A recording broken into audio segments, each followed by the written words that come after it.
Welcome to Previously on X-Men, the podcast that looks at X-Men comics, movies, shows, characters, and more.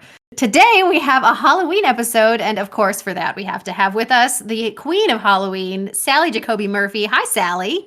Hello, happy to be here. Yes, here for spooky season. We also have with us Nick Gunning. Hello. Lending his talents. I guess. I don't know why I'm here, to tell you the truth. Last time. We're just padding. Okay. We're just padding this. All right. I wasn't told Nick would be here, so I feel a little betrayed. Yeah. Sally is very It's a surprise to me, too. Well, Sally, in the last episode, she tricked me into recording with Eric, and she never even showed up. So it was a scheduling snafu. I don't think it was. It's probably... No, you didn't want to do those episodes, and so you no-showed, which was not cool. But now Sally and I are here together. Yeah. So, Hilary, how can I help you? What would you like? Well, today we're going to be doing X-Men number 40, The Mark of the Monster. Okay. There's one story that we're going to do with that, which is with Frankenstein's monster. Yes. Do you want to tell us a little bit about the details? Well, you know how I love Silver Age comics, Hilary. I do know that. I do love me some Silver Age comics. Yes, I will tell you the details. Yes, this issue came out November 9th, 1967. So not too far into the run of the X-Men. We've got, of course, the original team, the classic team, pre-Wolverine, pre-Storm, and all of that. Yeah, Beast is still human. Yeah, Beast is still in a leotard. Yep, he's doing great. This was written by X-Men legend Roy Thomas with pencils by Don Heck and ink by George Tuska.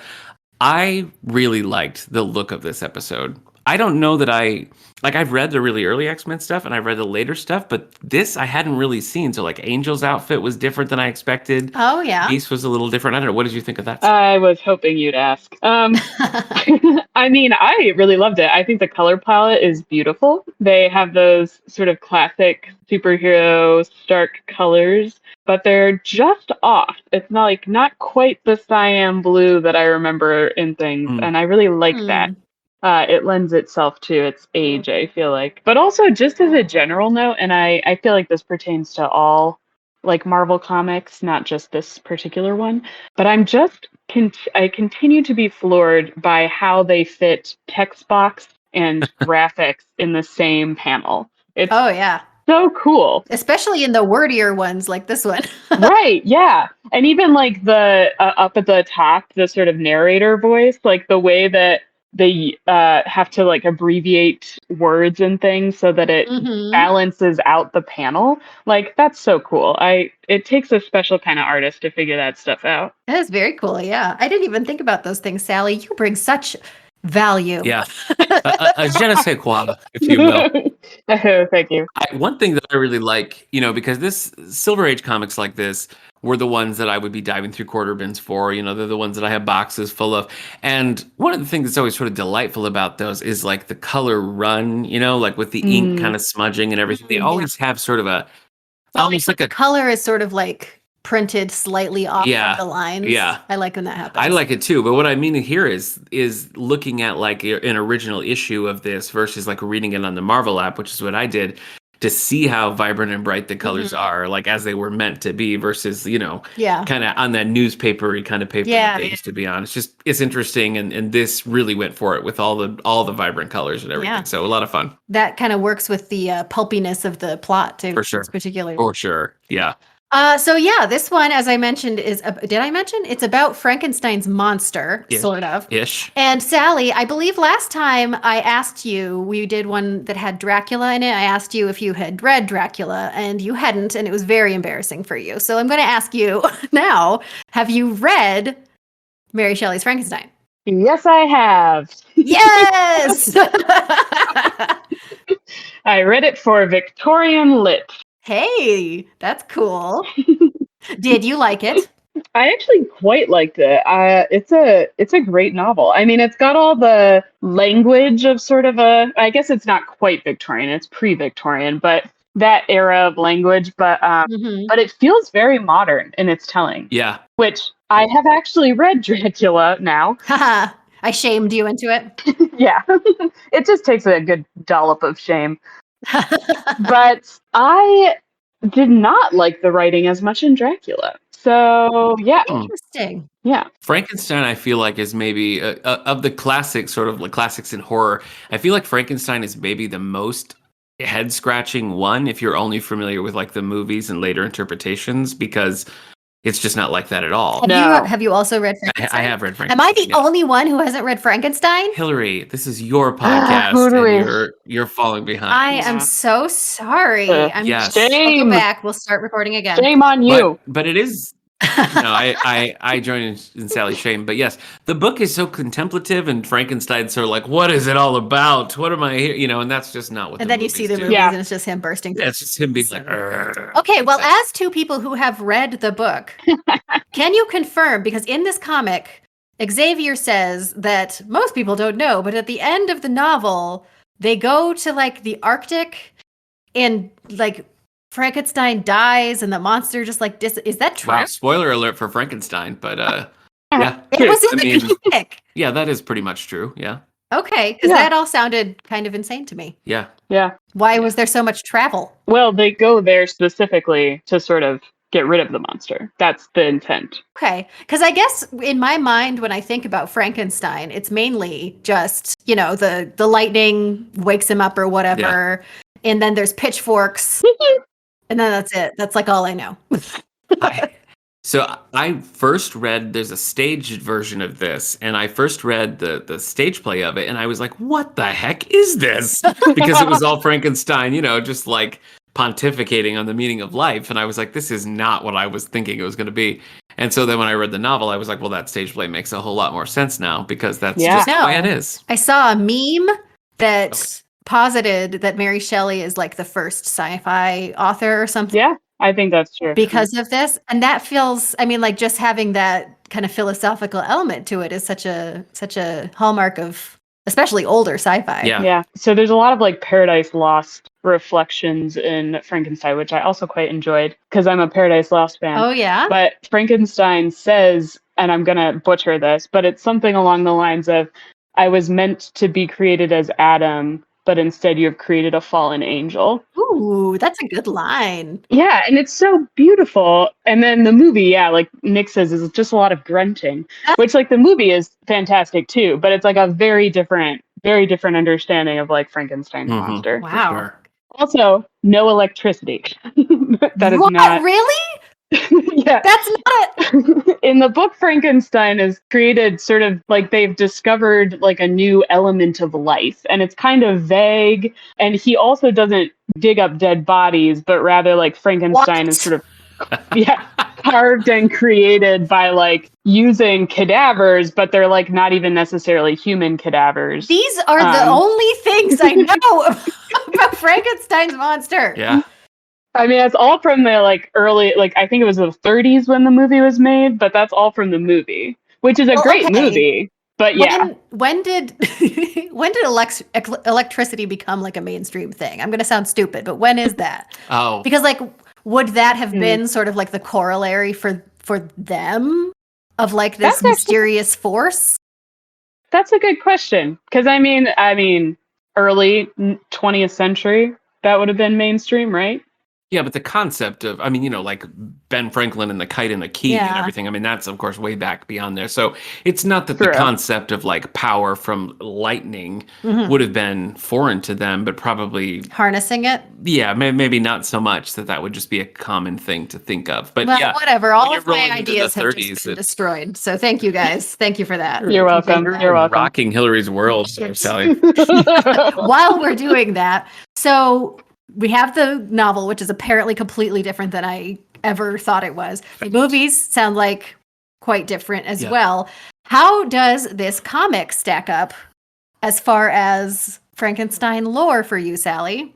I mean, so the first thing I noticed was that he's very eloquent, which I really love because that's true. Yeah, I love the 1930s version, but you don't have any of that in that. He's like very grunty. So I really enjoyed that the comic went back to that original, like he's a very eloquent, thoughtful and creature. Someone comments on that too. I wonder if that was, I don't know, just something in their minds, that comparison between what it was originally and how it's more popularly known. Yeah, the characterization certainly is taken from the novel, which is a cool element to this. Yeah, that is cool. Yeah. You know, Marvel eventually did actually do a Mary Shelley inspired Monsters of Frankenstein book.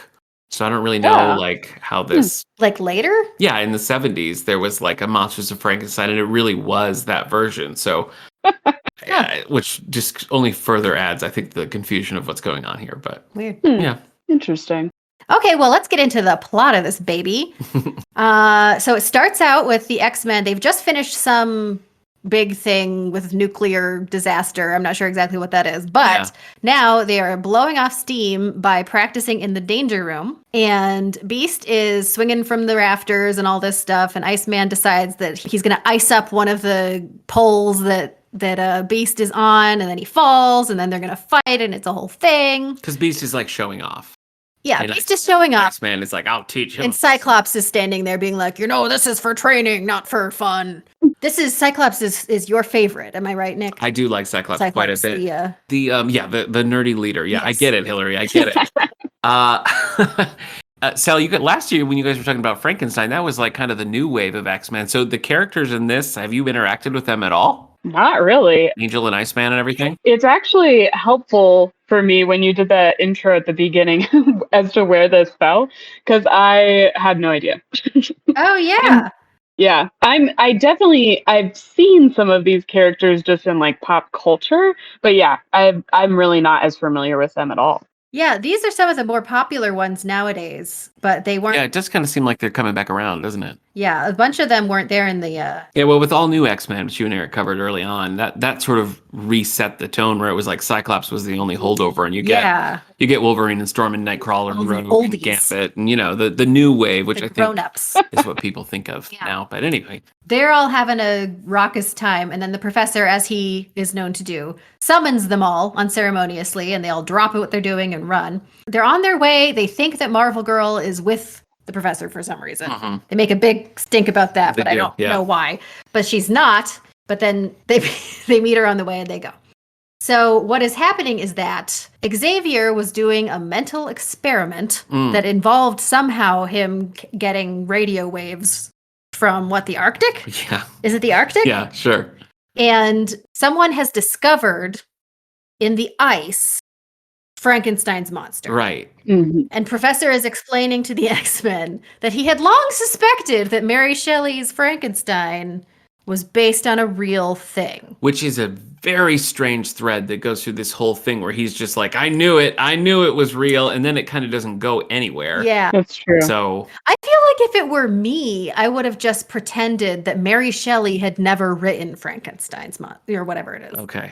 Let that be. Let Frankenstein's monster be a thing that exists in the X-Men world. Yeah. Rather than this was a literary.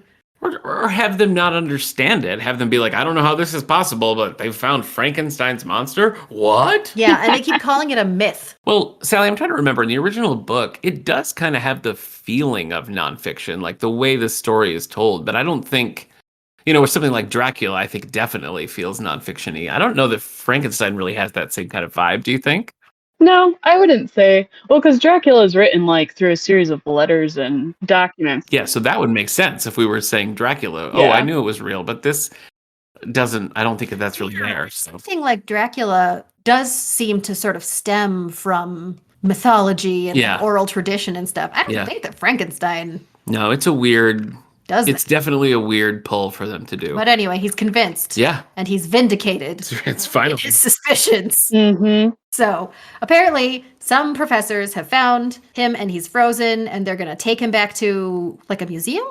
Something like that. They're going to thaw him out. But again, I mean, it makes sense because that's how the novel ends, with him being frozen in the Arctic. So the fact that Professor is hearing that this is happening in the Arctic, I guess, is leading him to be like, yes, of course it's real. Now, Sally, is it here that the professor's like, I feel like it's a robot or an alien? When does the alien thing come in? Is that soon? I feel so he says that he thinks it's an android pretty early on. I think roundabout there. But it's at the very end, they're like, it's an android, but it's an alien it's android. Not just any android. That's right, because it's Xavier is involved because he thinks the android was built by a mutant. Which is so nebulous. Yeah. That's a big jump. He doesn't think the monster is a mutant. Right. He thinks it may have been built by a mutant. And so it is the X-Men's responsibility. But here's the other thing. He seems to think that like the novel Frankenstein is just like a historical document, but never is he like Dr. Frankenstein was real and is a mutant. He's like Yeah. whoever built him You're must have been a mutant. That's It's true. like, pick a lane, guy.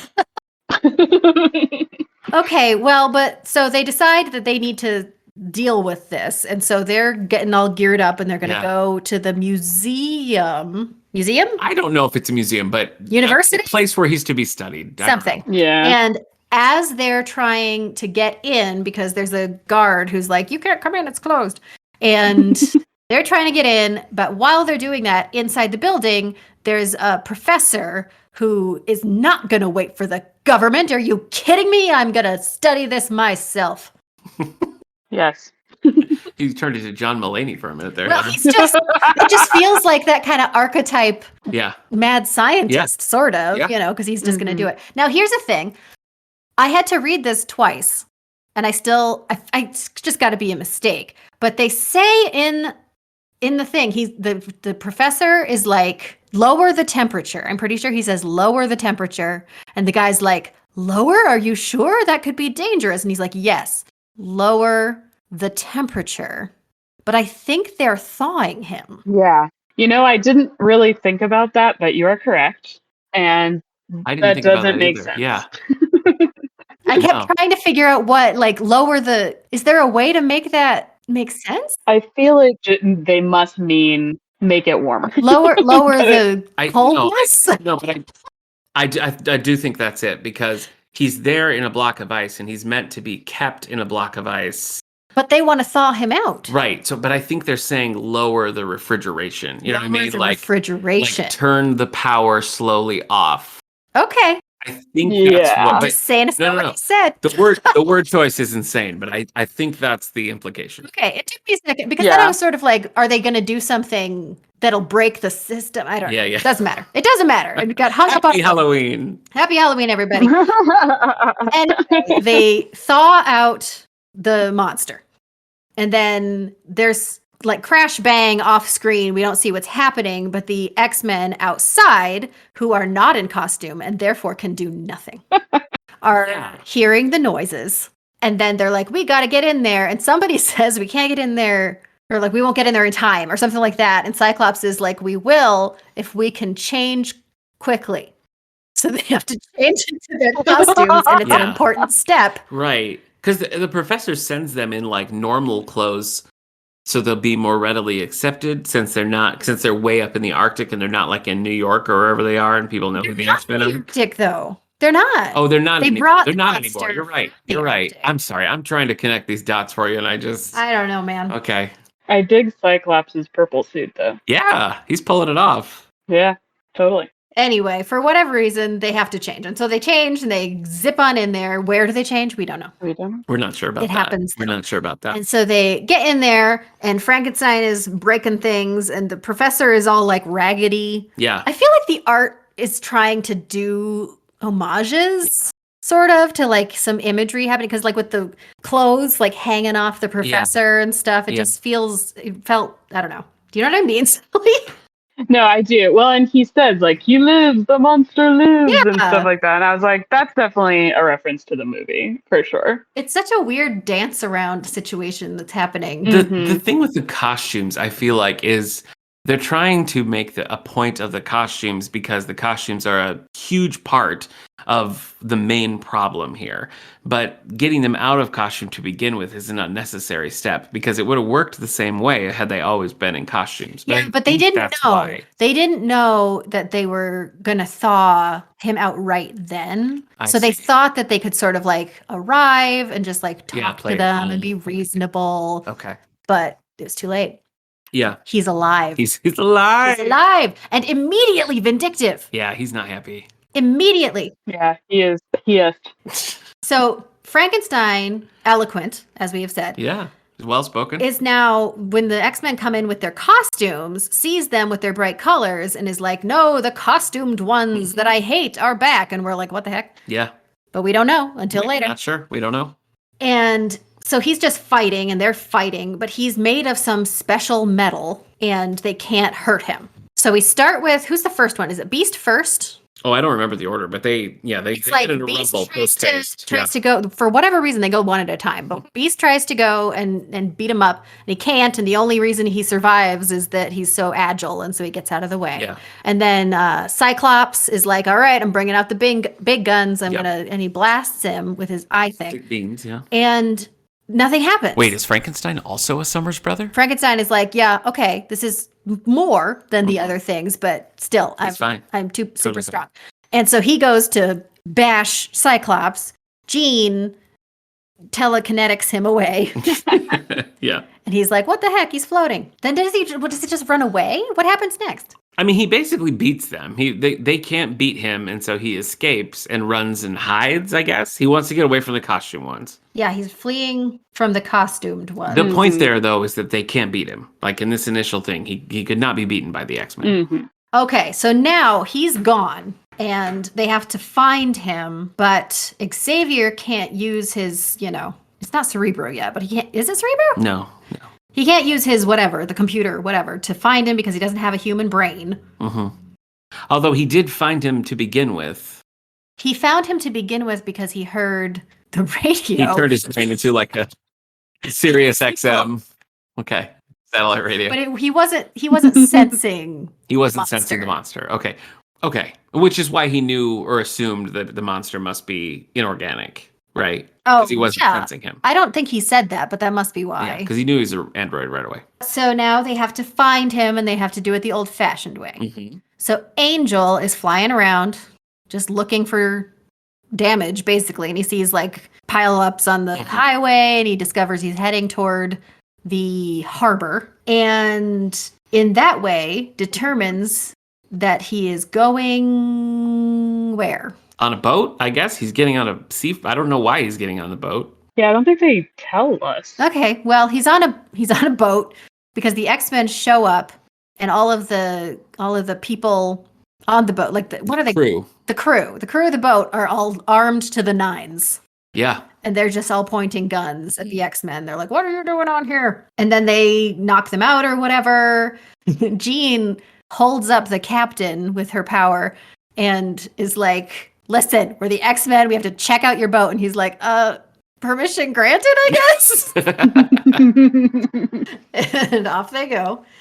Xavier is going to hold everybody still, all of the people. Yeah. Which I don't know if he's really done that much of so far. Like a lot of his stuff in the early comics seems to be more like projections and like making people see things and that kind of thing. Yeah. But this is like straight out of X1, the movie, where he's just going to hold them. He's going to make them freeze. Yeah. Early on, his powers seem to be primarily like mental and lies. Yes. Lots of lies, manipulation. Yeah. Anyway, so he comes out, he's going to do that, and they're going to go look around. I don't actually remember what happens on the boat, but they find him. They find the monster. And they fight again. Basically, they have again. round 2. Mm-hmm. But they have a plan this time, which in true early Xavier fashion, he does not tell anyone what it is. He's just like, okay, Iceman, you don't fight yet. No reason. Just don't fight yet. Everybody else fight, blah, blah, blah. So then eventually Iceman finally comes out and freezes Frankenstein. No, monster, whatever. Yeah. The monster. Frankenstein, not even Frankenstein's monster, the android. It's just monster. the android, yes. He freezes him. And so you think that it's going to be like he was frozen in a block of ice in the Arctic. Yeah. It's going to be that again. But no, he freezes him and he explodes. Monster explodes. Boom. Blows to smithereens from freezing. Like, it's like, you know how when you put Sprite in a glass Yeah. and you freeze it? It's because the glass is very rigid. And so Did you say Sprite in a glass? I did say Sprite. Listen, the reason I said It's Sprite. so specific. The reason I said Sprite is that Nick has a story where a can of Sprite Yeah. freezes in his car overnight and it exploded all over. It did. Oof. Just like Frankenstein's That's monster. my mind went straight to Sprite. Right to Sprite. Not a sponsor of the Radio Meanwhile Network. Sure. No. But yeah. Oh, I think it's like he's trying to fight against the ice. I think it's like exertion and ice. But yes, Xavier says in like the epilogue, I guess, he's like, I probed his mind right before he exploded, and here's what happened. Yeah. It's So now Sally, did you anticipate aliens coming into this monster story? I did not. And I gotta say, I don't love it. Mm-hmm. No, Mm-hmm. no, because the premise basically is that these aliens 150 years ago sent this guy who looks like Frankenstein's monster to Earth to be an ambassador, and then How long ago? 150 years. That's not that long ago. Yes. And it doesn't give any explanation. It was like, and he showed up on Earth and went berserk. Yeah, like there was some That's problem. what it says. Just he went berserk. That's it. I like that they have the step of the aliens. It's not just there are aliens and they sent a terrible android to come and cause problems. They sent him as an ambassador of kindness. And it just didn't turn out that way. This guy. All right, but here's what I do like. We see a flashback to what the aliens look like. And the aliens are very much in the style of Jack Kirby, legendary artist and writer, co-creator of the X-Men Sally, back in the early days. Have you seen Kirby art? I wonder what you'd think about that. I think she'd dig it. I don't know if I have or not. I mean, I don't specifically know it, so I would say that. I'll send you some. Cool. It's cool. It's very colorful, very like larger than life. But I feel like that had to be on purpose. The colors and just the design of their costumes was very much like early, even like pre-X-Men Kirby kind of stuff. So I thought that was kind of cool. But then this is what explains why the monster kept being like the costumed ones. Yeah, the costume ones. Because apparently the aliens were like, oh no, we sent a bad android, and they were just chasing him around the planet. Yeah, I guess they so. Just chased him. I guess so. All the way to the. My favorite thing about this though is the Mary Shelley resolution. Do you remember this line, Sally? Oh, that she never knew what she had written. He doesn't know how Mary Shelley found out about it, but we'll just have to wonder. It's such a I think it's meant to be legit, but it reads as such a he was an idiot for thinking this was real, and now he's like, well, I guess she based the book on this guy. Goodbye. This is so stupid. It's such a stupid line, but yeah, there you go. Yeah. It's also I don't mind them using that maybe Frankenstein's monster was real or whatever, but I do think okay, so you make him an android and then you make him an android that aliens planted on Earth, which is just a bridge too far to connect it back to Mary Shelley.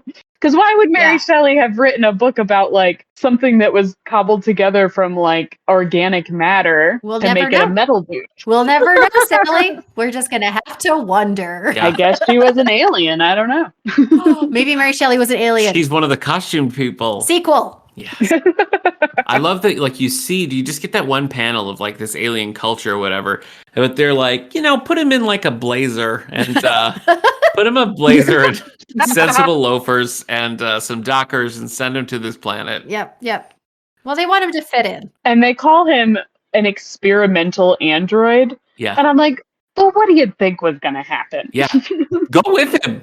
Go with him, for heaven's sake. Or just go yourself. Right. Why is there an android? Oh, also, I forgot this. It was a very important plot point that the aliens are from a tropical planet. And since he was made in their image, that's why the cold causes him to explode. Because I guess it would cause the aliens to explode. Then we have to expect. Yeah. But he's an android. He's an android made in their image, Sally. But with all of their weaknesses. But he's metal. He's a fancy space metal. Space metal that can't be cold. It's very. Space is very warm. Yes. Yeah. Famously warm.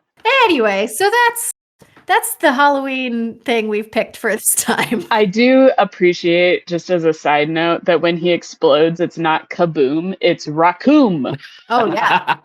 Sound effects. It's alien. He's aliens.